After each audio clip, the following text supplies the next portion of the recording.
Čau, Ziedžumluvē skatītāji! Šodien uztaisījām tādu īsu atskaites video manai starpsezonas sākumam, lai varētu arī salīdzināt, kāds tad būs progress bijis starpsezonas beigās. Šodien trenējām rokas, ļoti īsts treniņš, apmēram 4 vingrinājumi tricepsam, 3 bicepsam. Par svariem, protams, viņi tagad ir maziņi, jo tam ir pamatot iemesli. Ir tā, ka no jūnija līdz augustam es vispār netrenējos, līdz ar to šobrīd esmu kā īsti pavasarnieks. Ķermenis sāp. Par piemēru var pateikt, ka otrdien uztaisīju kāju treniņu. Vēl svētdien man bija sasodīts smagi staigāt un apsēsties, tā kā izbaudu visus pavasarnieku privilēģijas. Ja salīdzinu ar pagājušo gadu, tad esmu par kādiem 10 kg smagāks. Līdz ar to kaut kāda bāzīte ir saglabājusies un nebūs cik krasi jāpelna ķermenis svars. Bet ir skaidrs, ka nākošais gadu šādu pauzi es noteikti neņemšu, jo tomēr gribās saglabāt pēc iespējas vairāk tos muskuļus. Un tas sāpošais ķermenis galīgi nav tik vilinošs, lai katru gadu tam ietu cauri.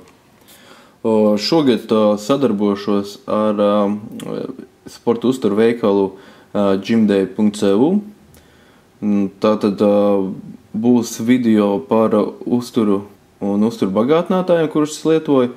Līdz ar to jūs varēsiet iepazīties ar to produkciju, kuru es uzskatu par labāko vai efektīvāko, un viņa arī būs pieejama Gymday veikalā.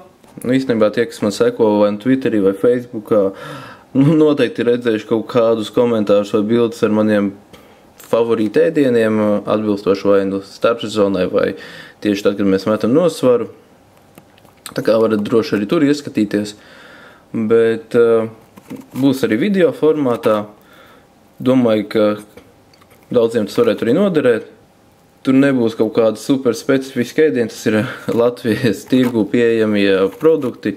Līdz ar to paši varēsiet droši izmantot savās diētās šos produktus. Nākošais video noteikti būs pēc kāda laiciņa, lai jau vismaz var redzēt kaut kādas pārmaiņas.